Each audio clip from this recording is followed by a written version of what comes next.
अस्सलाम वालेकुम स्टूडेंट्स, कैसे हैं आप लोग। उम्मीद है कि सब बहुत अच्छे होंगे। ईद के बाद, बड़ी ईद के बाद तो बहुत ही ज़्यादा फ्रेश होंगे आप लोग, क्योंकि छुट्टियां भी ज़्यादा होती हैं और स्कूल से काफ़ी अभी तक छुट्टियां हैं वैसे आप लोगों को। तो चलें जी बेटा, जो आज का हमारा टॉपिक है वो है square root by division method. ठीक है बेटा, अब स्क्वायर रूट फाइंड करना है हमने डिवीजन मेथड से। लास्ट मैंने अपनी प्रीवियस वीडियो में आप लोगों को जो बताया था वो square root prime factorisation method से था। और इस डिवीजन मेथड में हम 3 टाइप्स के क्वेश्चन सॉल्व करेंगे। एक तो सिंपल वैल्यू हमारे पास कैसे हम सॉल्व करते हैं डिवीजन मेथड में, और सेकंड जो है वो हमने मिक्स फ्रैक्शन या फिर फ्रैक्शन का क्वेश्चन सॉल्व करना है, और थर्ड नंबर पे मैं आपको डेसिमल में बताऊंगी कि किस तरह से हम लोग जो है बेटा डेसिमल का अगर वैल्यू हमारे पास आ जाए तो हम स्क्वायर रूट कैसे लेते हैं उसका। फर्स्ट ऑफ ऑल, जब भी आपने स्क्वायर रूट डिवीजन मेथड से फाइंड आउट करना है तो आपने एक वैल्यू को बेटा स्क्वायर रूट के इस शेप के अंदर आपने वैल्यू को लिख लेना है। ठीक है, उसके बाद जो फर्स्ट ऑफ ऑल आपका जो काम होगा वो आपने पेयरिंग करनी है। राइट साइड से लेफ़्ट साइड की तरफ आप पेयरिंग करेंगे, मींस ये एंड से पेयरिंग स्टार्ट करेंगे करने के लिए। और पेयर में आपको पता है ना 2 डिजिट्स होते हैं, 2 नंबर्स होते हैं, तो वो पेयर होता है हमारा। तो बेटा आपने 2 नंबर्स का पेयर बना लेना है। ठीक है बेटा, पेयर बनाते जाएंगे और उसके बाद जो भी डिजिट रह जाएगा वो स्टार्ट में अगर सिंगल रहता है तो ठीक है, अदरवाइज़ पेयर कंप्लीट हो जाते हैं तो बहुत ही अच्छी बात है। अब जैसे देखें इसमें ये 2 का पेयर बनाया था मैंने, तो स्टार्ट में हमारे पास जो नंबर था उसमें हमारे पास सिंगल डिजिट रह जाता है, ऐसे ही है ना। अच्छा जी, अब और दूसरी बात ये है कि इसके अंदर ना बच्चों को काफ़ी प्रॉब्लम फेस करनी पड़ती है कि हमें किस तरह से पता चलेगा कौन सा टेबल पढ़ें और किस तरह से टेबल पढ़ के हम चेक करें कि हमारा आंसर आ जाए। एक क्वेश्चन मैं आपको विदाउट कैलकुलेटर यूज़ किए हुए सॉल्व करके दिखाऊंगी और बाकी मैं फिर ट्रिक बताऊंगी आपको कि किस तरह से हम स्क्वायर रूट जो है वो कैलकुलेटर से सॉल्व कर सकते हैं। ठीक है बेटा, अब देखिए मेरे पास 5 सिंगल डिजिट रह गया है, तो मैंने 5 ऐसा टेबल पढ़ना है जहाँ पर 5 आ जाए या फिर उसके नियरेस्ट वैल्यू आ जाए। और एक और बात मैं आपको बताती चलूँ कि जो भी टेबल आपने पढ़ना है वो जस्ट वहीं तक ही पढ़ सकते हैं। 2 का टेबल 2 तक ही पढ़ सकते हैं आप, 3 का टेबल 3 तक हम पढ़ेंगे, इसी तरह से 4 का टेबल 4 तक, 5 का 5 तक, 1000 का पढ़ेंगे 1000 तक।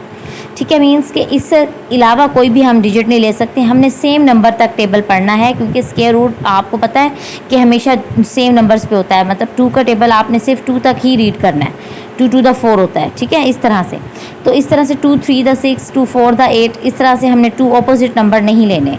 अब मैंने 2 का टेबल 2 तक पढ़ा, 2 to the 4, रिमाइंडर हमारे पास आएगा 1। अब ये जो क्वेश्चन आपके पास ऊपर आया, इस क्वेश्चन को आपने इस डिवाइडेंड के अंदर ऐड कर देना है। 2 और 2 4 हो जाते हैं। ठीक है, उसको थोड़ा इधर करके लिखना है, यहाँ पर कोई एक एलिमेंट आएगा। ये 2 और 2 4 आ गया। ठीक है, इसमें से जब हमने माइनस किया तो 1 आया। अब ऊपर से हमने फुल पेयर लेना है, ये पूरा एक एक नंबर है हमारे पास। सिंपल डिवीजन में तो हम एक एक नंबर करके लेते होते हैं ना नीचे, लेकिन ये बेटा स्क्वायर रूट है तो इसके अंदर पेयर बनते हैं, तो ये पेयर कंप्लीट नीचे आएगा। ऐसा नहीं होगा कि 4 पहले आए 9 नेक्स्ट स्टेप पे आए, ऐसा नहीं कर सकते आप लोग। ठीक है बेटा, तो आपने 49 पेयर फुल नीचे लिया, तो ये हमारे पास 149 वैल्यू बन गई। यहाँ पे हमारे पास जस्ट 4 है, जस्ट हमारे पास 4 है, 2 और 2 4। 4 के साथ हमने ऐसा नंबर लेना है, मल्टीप्लाई करें तो हमारे पास ये आंसर आ जाए या उसके करीब करीब आ जाए। ठीक है, अब देखिए मैंने यहाँ पर आपको करके दिखाया है। मैंने 4 के साथ 2 का टेबल पढ़ा है, 2 का टेबल 2 तक ही पढ़ेंगे, जब जैसा कि मैंने बताया तो वहाँ पे 84 आ रहा था। फिर मैंने 3 का टेबल पढ़ा है, 4 के साथ 3 लिखा है, तो 3 का टेबल 3 तक ही पढ़ेंगे, जब इसकी मैंने मल्टीप्लीकेशन किया तो 129 आया। फिर मैंने इसी 4 के साथ 4 का टेबल भी पढ़ा है, 4 का टेबल 4 तक पढ़ा है, और वहाँ पे 176 आया, क्योंकि हम एक नेक्स्ट नंबर भी लेके देखेंगे कि हो सकता है 129 से बड़ी वैल्यू भी आती हो। तो वो 176 आ रही थी, वो तो इससे काफ़ी बड़ी हो जाती है, इसलिए वो हम नहीं लिखेंगे, हम 3 वाली लिखेंगे। तो 3 पे 129 आ रहा था बेटा, ये हमने लिख दिया। 3 से मल्टीप्लाई, 3 से डिवाइड, तो ये हमारे पास जो आंसर आया है। इसके बाद हम इसकी सब्ट्रैक्शन करेंगे, 9 में से 9 जाएंगे 0, 4 में से 2 गए 2।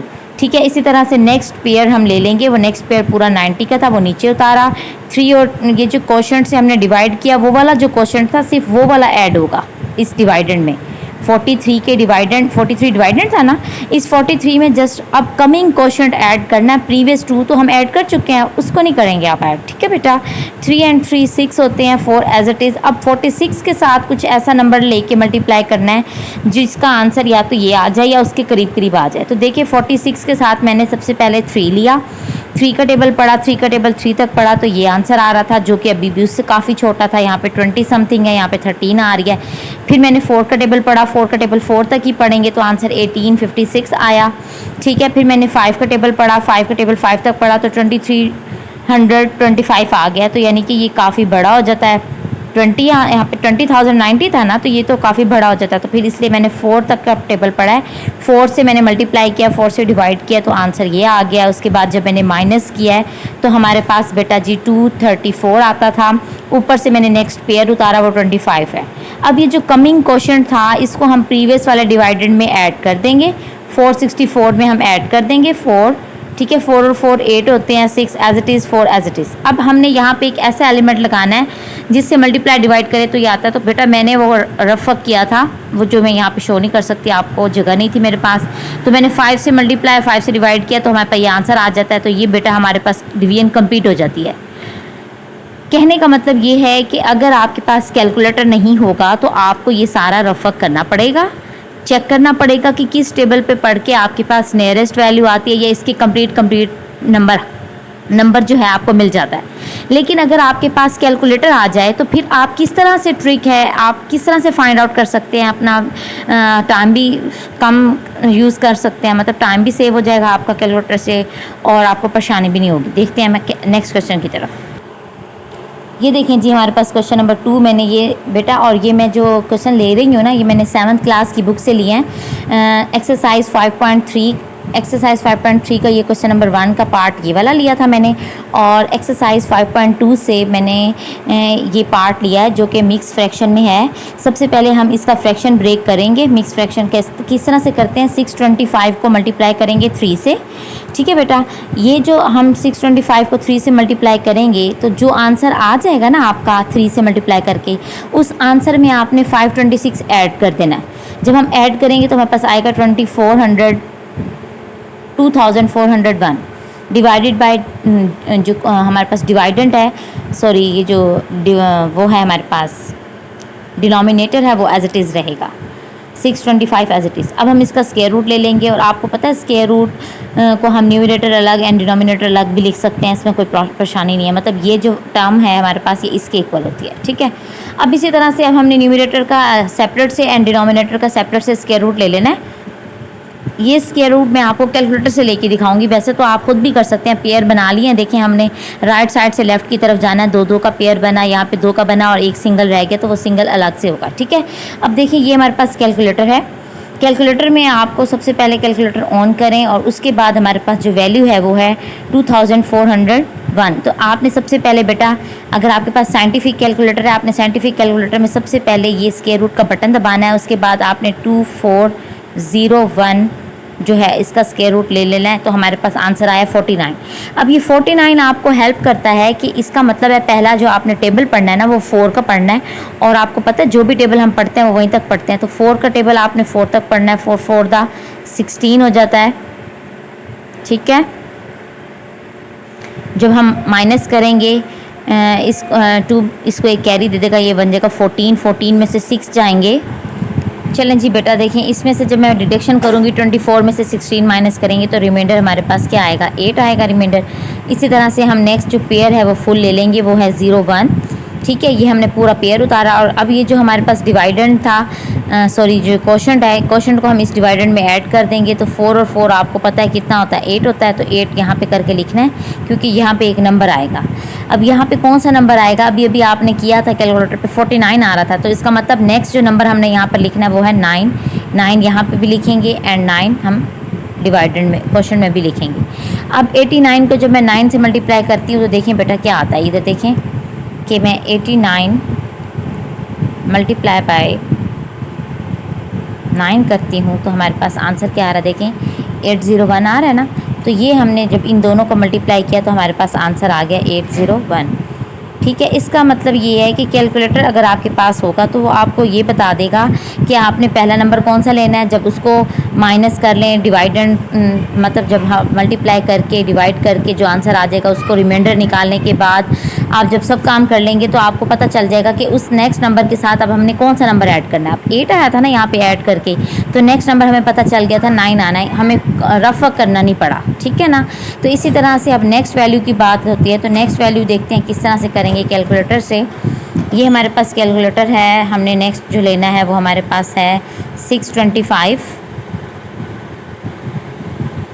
तो इसका आंसर हमारे पास बेटा 25 आया है। तो अब हम करके देखते हैं कैलकुलेटर से, मींस कि हम 2 का टेबल पढ़ेंगे 2 तक, 2 to the 4, माइनस करेंगे इसमें से 6 में से 4 जाएंगे 2, ठीक है। ऊपर से हमने फुल पेयर लेना है 25, और ये वाला जो हमारे पास क्वोशंट आया है वो 2 था, वो हम 2 को इस डिवाइडेड में ऐड कर देंगे। 2 और 2 4 होता है, थोड़ा इधर करके लिखना है क्योंकि यहाँ पे एक नंबर आना है, और वो नंबर कौन सा आना है 5 आना है। अभी अभी आपने देखा था ना आंसर में क्या आ रहा था, इसका स्क्वायर रूट लिया 25 आ रहा है ना, तो इसका मतलब 2 हो गया। तो अब नेक्स्ट नंबर किसका है, 5 की बारी है। तो अब आपने यहाँ पर भी 5 लिख देना है, ये यहाँ पर, और यहाँ पर भी 5 लिख देना है, ठीक है। अब 45 को जब मैं 5 से मल्टीप्लाई करूँगी तो क्या आता है देखते हैं जी बेटा। 45 मल्टीप्लाई बाय 5, तो आंसर आ गया हमारे पास 225। तो देखें ये यहाँ पे 225 था ना, तो इस तरह से ये हमने यहाँ लिख दिया। देखिए कैलकुलेटर से ना हमें माइनस प्लस भी करना इजी हो रहा है और सब कुछ जल्दी जल्दी हो जाता है, ठीक है। ये हमारे पास अब है, हमने आंसर फाइंड किया। तो अब हम यहाँ लिखेंगे 100 कॉमा, हमारे पास वैल्यू क्या थी 2401 डिवाइडेड बाय 625 स्क्वायर रूट, ठीक है। और न्यूमरेटर का आंसर हमारे पास आया 49, डिनोमिनेटर का आंसर आया है 25। अब आप देखिए ये हमारे पास जो फ्रैक्शन आया, ये ऐसा फ्रैक्शन है जिसको बेटा आप मज़ीद डिवाइड कर सकते हैं, ठीक है ना, क्योंकि इसमें डिनोमिनेटर जो है वो स्मॉलेस्ट है न्यूमरेटर से। तो इसलिए मैं जो 49 को जब 25 पे डिवाइड करूँगी तो देखते हैं क्या आता है। तो 49 divided by 25 is equal to, तो ये हमारे पास आंसर डेसिमल में आया, जबकि हमें डेसिमल नहीं चाहिए। हमारे पास जो क्वेश्चन की फॉर्म थी वो मिक्स फ्रैक्शन में थी, ठीक है ना, हमें मिक्स फ्रैक्शन चाहिए। तो मिक्स फ्रैक्शन में कैसे लेकर आएंगे हम क्वेश्चन को, देखें हमने ये वाला बटन पुश करेंगे, ये वाला बटन जब आप दबाएंगे ना तो आपके पास आंसर जिसमें भी आना होगा मिक्स फ्रैक्शन में या फ्रैक्शन में तो वो दे देगा। तो ये हमारे पास 1 होल 24 ओवर 25 आ गया। तो आंसर हमारे पास आया 1 होल 24 ओवर 25। तो देखें क्वेश्चन जिस फॉर्म में होगा आंसर उसी फॉर्म में, मिक्स फ्रैक्शन में था क्वेश्चन तो आंसर भी हमारे पास मिक्स फ्रैक्शन में आया, ठीक है बेटा। नेक्स्ट क्वेश्चन हमारे पास है डेसिमल का, उसमें बस एक पॉइंट बताना है, बाकी सारा प्रोसेस जो है वो ऐसे ही है। देखिए जी नेक्स्ट क्वेश्चन नंबर 3 मैंने लिया है 5.3 एक्सरसाइज का, और उसका पार्ट मैंने 8 लिया है। इसके अंदर वैल्यू जो हमारे पास है वो डेसिमल में है, और मैं आपको इसमें बताऊंगी कि हम डेसिमल में जब वैल्यू लेते हैं, मेथड तो सारा वैसे ही है जैसे हमने सॉल्व किया था पहले, इसमें बस सिर्फ पेयर करने के कुछ अलग मेथड है। उसमें तो जब हमारे पास सिंगल वैल्यू आती है विदाउट डेसिमल, उसमें हम लेफ़्ट साइड मतलब राइट साइड से लेफ़्ट साइड की तरफ जाते हैं पेयर करते हुए। इसमें 2 हैं, इसके 2 पार्ट हैं। ये हमारे पास होल नंबर पार्ट होता है डेसिमल से पहले वाला, और ये वाला जो हमारे पास डेसिमल के बाद होता है ये डेसिमल पार्ट होता है। ये होल नंबर पार्ट होता है, ये डेसिमल पार्ट होता है, ठीक है बेटा। अब देखें जो हमारे पास होल नंबर पार्ट है ना, उसमें आप पेयर क्या करेंगे, राइट से लेफ़्ट की तरफ, ठीक है। जो रह जाएगा सिंगल वो स्टार्ट में डिजिट रह जाएगा, ठीक है। और जो हमारे पास डेसिमल पार्ट है इसमें पेयरिंग कैसे करनी है, आपने लेफ़्ट से राइट की तरफ जाएंगे आप पेयर करते हुए, लेफ़्ट से राइट की तरफ, ठीक है। इस तरह से पेयर करना है, मतलब डेसिमल के बाद वाले एलिमेंट्स की पेयरिंग इस तरफ जाएगी, ठीक है। और डेसिमल से पहले जो कि होल नंबर पार्ट होता है उसकी पेयरिंग आपने लेफ़्ट साइड पर लेकर आनी है, लेफ़्ट साइड पे जाएगी, ठीक है। इधर से पेयर करते हुए हम इस तरफ जाएंगे, ठीक है, अपने लेफ़्ट हैंड साइड पे। तो बाकी सारा प्रोसेस एज इट इज़ है कि हमने कैलकुलेटर पे आंसर फाइंड कर लेना है। कैलकुलेटर पे क्या आ रहा है, ये 11.45 आ रहा था, तो हमने पहला 1 का टेबल पढ़ना है 1 तक, फिर जो आंसर आएगा प्लस माइनस करने के बाद नेक्स्ट हमने ऐड कर दिया 1 और 1 2, उसके साथ हमने फिर 1 ही लिखना है क्योंकि हमें आंसर मालूम है, 1 से मल्टीप्लाई 1 से डिवाइड, तो फिर इसी तरह से करके ये हमारे पास आंसर आ जाएगा। क्वेश्चन डेसिमल में था तो आंसर भी आपका डेसिमल में आना चाहिए। और दूसरी बात ये है कि जब भी आप डेसिमल के क्वेश्चन सॉल्व करेंगे, जहाँ पर डेसिमल आएगा डेसिमल को आपने नीचे नहीं लेकर आना, डेसिमल आप क्वेश्चन में मूव करा देंगे, ठीक है। यानी कि 31 का पेयर हम ले चुके थे, उसको सॉल्व कर दिया, माइनस कर दिया। अब नेक्स्ट पेयर की बारी से पहले हमारे पास डेसिमल का डेसिमल आ रहा था, है ना। तो बेटा हमने डेसिमल को कहाँ मूव करा दिया है, क्वोशंट में। डेसिमल का सोल्यूशन के अंदर कोई भी कंसर्न नहीं है, आपने इसको नीचे नहीं उतारना, आपने इसको क्वेश्चन में मूव कराना है और उसके बाद हम पेयर जो है नीचे लेकर आएंगे और सिंपल आगे हम सिम्प्लिफिकेशन कर लेंगे जैसे हम बाकी कर रहे हैं। ठीक है, होप्स हो कि आपको ये मेथड समझ आ गया होगा और कैलकुलेटर से जो मैंने ट्रिक बताया है ये भी आपको पता चल गया कि पहले हम स्क्वायर रूट लेके आंसर फाइंड कर लेंगे और फिर हमें पता चलेगा कि अब हमने पहला टेबल कौन सा पढ़ना है जो आंसर आ जाएगा, फिर अब नेक्स्ट उसके साथ कौन सा एलिमेंट रखना है वो आपको ये यहाँ से आंसर आपको बता देगा। लेकिन अगर आप कैलकुलेटर नहीं यूज़ करना चाहते तो फिर वही होगा कि आप सारा रफक करें साइड पे और चेक करें कि कौन सा टेबल पढ़ना है और किसके करीब करीब वैल्यू आ रही है, किस नंबर पे आ रहा है, तो वो फिर आप करते जाएंगे। ठीक है बेटा, ओके, अल्लाह हाफिज़। फिर नेक्स्ट मिलेंगे नेक्स्ट वीडियो के साथ। अल्लाह हाफिज़, अपना ख्याल रखिएगा।